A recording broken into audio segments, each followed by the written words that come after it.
क्या आपको पता है, एक ऋषि की 57 साल की तपस्या सिर्फ एक गलती की वजह से नष्ट हो गई थी और फिर उन्हें ऐसा श्राप मिला जिसने उनका पूरा जीवन बदल दिया। लेकिन एक खास एकादशी व्रत ने उस भयानक पाप से भी मुक्ति दिलाई।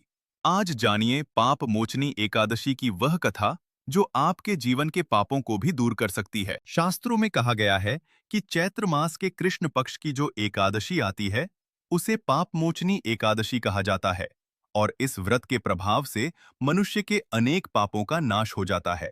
एक समय अर्जुन ने भगवान श्री कृष्ण से प्रश्न किया, हे मधुसूदन, आपने फाल्गुन मास की एकादशी का महत्व विस्तार से बताया। अब कृपया यह भी बताइए कि चैत्र मास के कृष्ण पक्ष में आने वाली एकादशी का क्या नाम है और उसका व्रत करने की विधि तथा महत्व क्या है। तब भगवान श्री कृष्ण ने कहा, हे अर्जुन, चैत्र मास के कृष्ण पक्ष में आने वाली एकादशी को पाप मोचनी एकादशी कहा जाता है। इस व्रत का प्रभाव इतना महान है कि यह मनुष्य के जीवन के अनेक पापों को नष्ट कर देता है। इस व्रत का महत्व समझाने के लिए मैं तुम्हें एक प्राचीन कथा सुनाता हूँ। बहुत समय पहले पृथ्वी पर राजा मांधाता राज्य करते थे। वे अत्यंत धर्मपरायण और सत्यप्रिय राजा थे। एक दिन उन्होंने महान तपस्वी महर्षि लोमश से प्रश्न किया, हे ऋषिवर, संसार में मनुष्य अनेक प्रकार के पाप करता है। कृपया ऐसा कोई उपाय बताइए जिससे मनुष्य अपने पापों से मुक्त हो सके। महर्षि लोमश ने कहा, हे राजन, चैत्र मास के कृष्ण पक्ष की जो एकादशी होती है, वही पाप मोचनी एकादशी कहलाती है। इस व्रत के प्रभाव से मनुष्य के अनेक पाप नष्ट हो जाते हैं। अब मैं तुम्हें इस व्रत की कथा सुनाता हूँ, ध्यान से सुनो। प्राचीन काल में चैत्र रथ नाम का एक सुंदर वन था। उस वन में सदा वसंत ऋतु का वातावरण रहता था। चारों ओर सुगंधित फूल खिले रहते थे और वहां अप्सराएं, किन्नर तथा गंधर्व विहार किया करते थे। कभी कभी देवराज इंद्र भी देवताओं के साथ उस वन में आकर क्रीड़ा करते थे। उसी वन में मेधावी नाम के एक महान ऋषि तपस्या करते थे। वे भगवान शिव के परम भक्त थे और कठोर तप में लीन रहते थे। एक दिन मंजू घोषा नाम की एक अत्यंत सुंदर अप्सरा उस वन में आई। उसने देखा कि मेधावी ऋषि गहन तपस्या में लीन हैं। अप्सरा ने सोचा कि यदि वह अपनी सुंदरता और मधुर संगीत से ऋषि को मोहित कर ले, तो उनकी तपस्या भंग हो सकती है। इसलिए वह थोड़ी दूरी पर बैठकर वीणा बजाने लगी और मधुर स्वर में गाने लगी। उसी समय कामदेव भी वहां आए और उन्होंने भी मेधावी ऋषि की तपस्या भंग करने का प्रयास किया। उन्होंने मंजू घोषा की भौहों को धनुष और उसके कटाक्ष को बाण की प्रत्यंचा बनाकर अपने प्रेम के बाण चलाए। धीरे धीरे मेधावी ऋषि का मन विचलित होने लगा।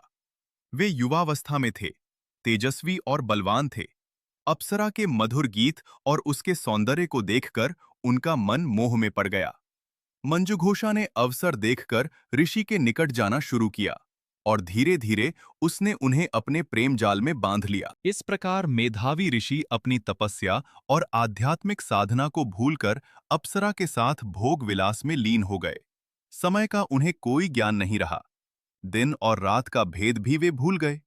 काफी समय बीत जाने के बाद एक दिन मंजू घोषा ने ऋषि से कहा, हे ऋषिवर, अब मुझे स्वर्गलोक वापस जाना है। कृपया मुझे जाने की अनुमति दें। मेधावी ऋषि ने कहा, हे सुंदरी, तुम तो अभी संध्या समय आई हो, प्रातः होने पर चली जाना। अप्सरा ये सुनकर आश्चर्य में पड़ गई, क्योंकि वास्तव में बहुत समय बीत चुका था। फिर भी वह कुछ समय और उनके साथ रही। कुछ समय बाद उसने फिर ऋषि से जाने की अनुमति मांगी। तब भी ऋषि ने वही उत्तर दिया। तब मंजू घोषा ने विनम्रता से कहा, हे ऋषिवर, आप स्वयं विचार कीजिए कि मुझे यहाँ आए कितना समय हो गया है। आपकी दृष्टि में यह रात ही होगी, लेकिन वास्तव में कई वर्ष बीत चुके हैं। जब ऋषि ने ध्यानपूर्वक विचार किया, तो उन्हें ज्ञात हुआ कि उनके जीवन के 57 वर्ष इस मोह में बीत चुके हैं। ये जानकर मेधावी ऋषि को अत्यंत क्रोध आया। उन्होंने समझ लिया कि यह सब उनकी तपस्या को भंग करने का परिणाम है। क्रोध में आकर उन्होंने मंजू घोषा से कहा, हे दुष्टा, तूने मेरी तपस्या नष्ट कर दी। मेरे श्राप से तू पिशाचनी बन जा। ऋषि के श्राप से वह अप्सरा तुरंत पिशाचनी बन गई। यह देखकर वह अत्यंत दुखी हुई और विनम्रता से बोली, हे ऋषिवर, मुझ पर कृपा कीजिए और बताइए कि इस श्राप से मुक्ति का उपाय क्या है। उसकी विनती सुनकर मेधावी ऋषि का क्रोध शांत हुआ और उन्हें अपने क्रोध पर पश्चाताप भी हुआ। तब उन्होंने कहा, हे मंजुघोजा, चैत्र मास के कृष्ण पक्ष में आने वाली पाप मोचनी एकादशी का व्रत करो। इस व्रत के प्रभाव से तुम्हें इस श्राप से मुक्ति मिल जाएगी। इसके बाद मेधावी ऋषि स्वयं भी अपने पिता च्यवन ऋषि के पास गए और अपने पापों का प्रायश्चित पूछा। च्यवन ऋषि ने उन्हें भी यही उपदेश दिया कि वे पापमोचनी एकादशी का व्रत विधिपूर्वक करें। मेधावी ऋषि ने श्रद्धा और नियम से यह व्रत किया, जिसके प्रभाव से उनके सभी पाप नष्ट हो गए। इधर मंजुघोषा ने भी इस एकादशी का व्रत किया और पिशाचिनी के रूप से मुक्त होकर पुनः अपने सुंदर स्वरूप को प्राप्त कर स्वर्गलोक लौट गई। महर्षि लोमश ने अंत में राजा मांधाता से कहा, हे राजन, पापमोचनी एकादशी का व्रत अत्यंत पुण्यदायक है।